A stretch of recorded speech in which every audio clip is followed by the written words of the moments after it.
Hello everyone, today I'll be reviewing Fatal Attraction.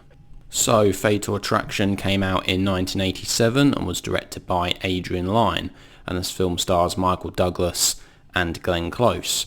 So in this film we have Michael Douglas. He plays a lawyer called Dan Gallagher who is happily married, and he has a daughter as well. However, through work, he ends up meeting this woman called Alex Forrest, played by Glenn Close, and the two of them have a passionate weekend affair. However, Dan, obviously because he's married, he says to Alex, this is just going to be a short-term thing, and it's important that we don't see each other anymore because I'm married and I have a daughter. However, Alex, on the other hand, doesn't quite see it the same way, and she becomes very obsessed with Dan and says, no, I want to keep seeing you. And then what we happen throughout this film is that Alex becomes more and more obsessive and ends up really stalking Dan and ends up trying to ruin his life. Now, I'm not going to say too much more about the plot because I'll end up just spoiling the whole film for you, but Alex becomes more and more obsessive and ends up doing all sorts of things and intervening with Dan's life throughout this film.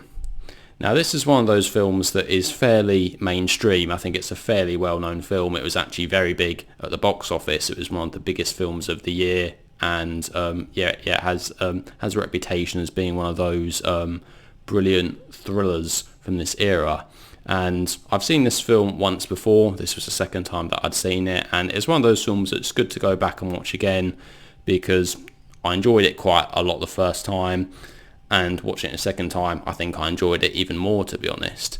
And it is an excellent thriller, and it's excellent because the plot of the film, it's fairly straightforward. You almost know what to expect going into this film, and in most ways it really delivers on that premise. And in terms of the performances in this film, I think the acting is excellent, to be honest. I really like Michael Douglas's performance. Although his character is not entirely a likeable character all the way through, you sort of do root for him in a certain way because you see his life being torn apart. And I also have to say that Anne Archer, who plays Dan's wife, Beth, she also gives a great performance as well, particularly towards the end of the film. But really, the star of the film is Glenn Close as Alex Forrest. Her performance is crazy, and she plays the most interesting character in the film by far, in my opinion. We really see her character change throughout this film, and we start to view her character in a different way throughout the film, because in some ways towards the start, we as the audience, we might feel a little bit sorry for her, the way she's taken advantage of. At the same time, her character becomes so much crazier, and she becomes a real stalker in this film, and we really see her personality take a real change, and we see a different side to her character. She really is willing to do anything in this film in order to get Dan back. Yeah, her performance is really excellent, and in fact, she was actually nominated for an Oscar for Best Actress in this film. Although the film itself didn't actually win any Oscars, it was nominated for quite a few, including Best Picture. And actually, as I mentioned earlier, Anne Archer, who plays Beth, she was also nominated for an Oscar for Best Supporting Actress. So one of the more interesting scenes throughout this film, and one of the scenes which is actually maybe divides audiences, is the scene right at the end.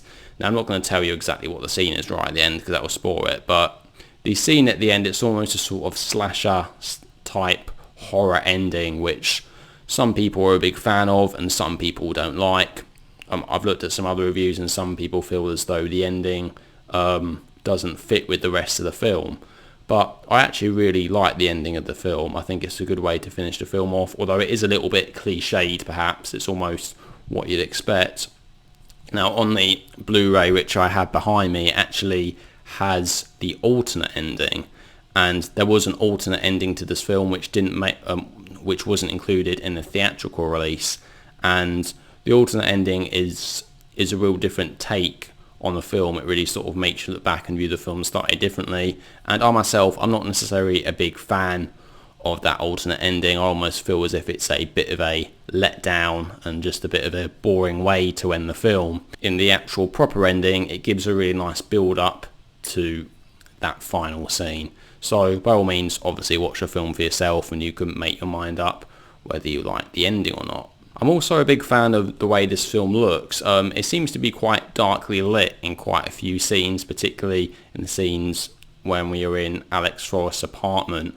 We really get this contrast between when Dan is with his wife Beth, particularly in the scenes where they're out in the countryside, and then when Dan's going back to Alex's apartment, it seems a lot darker and dingier, a lot sort of grittier. It's that real contrast between the two different sides of Dan's life and his conflicted feelings as he goes from one area to the next. I also do appreciate the use of music in this film. There were actually a couple of scenes where it did almost make me jump when, you know, there's a certain build up and then there's a certain something that happens. There's a scene where Glenn Close's character Alex, she cuts herself and she's got blood all over her wrist, and suddenly the music just starts blaring loudly, and that is perhaps a little bit cheesy, a little bit over the top, but at the same time it does work very well in giving the audience a bit of a scare. But I have to say probably one of the most famous scenes in this film is the bunny boiler scene. There's a phrase actually, bunny boiler, which comes from this scene where Alex Forrest boils Dan's daughter's rabbit, and we basically come into the kitchen and we see this rabbit boiling on the kitchen worktop, which is a pretty terrifying scene. But I hope I'm not spoiling it, but it's quite a well-known scene, but it's excellently done because we get these two scenes playing at the same time. We get the scene where Dan's daughter is running towards the rabbit hutch hoping to see the rabbit, but the rabbit's not there, and then Beth walks into the kitchen seeing the rabbit boiling on the worktop.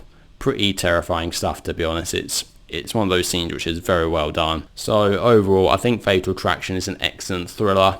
I think perhaps it is a little bit cliched in some spots, and it's not a perfect film, but if you want a solid, thrilling film to watch, I think this is an excellent choice. I do think it has aged very well, actually. It's still a very watchable film nowadays, and yes, the acting I think is excellent as well. So overall, I'm going to give Fatal Attraction a rating of 8 out of 10. I think it's worth a watch if you enjoy thrillers, though it is quite dark in some spots. It does have quite a lot of swearing, and it does have some quite graphic sex scenes as well, so it's not going to be to everyone's taste. So there we go. So that is my review of Fatal Attraction. So what do you guys think? Have you seen Fatal Attraction? Do you like it? Do you dislike it? Please let me know what your thoughts are down in the comment section below. Anyway, thank you all very much for watching. I'll see you all in the next video. Take care.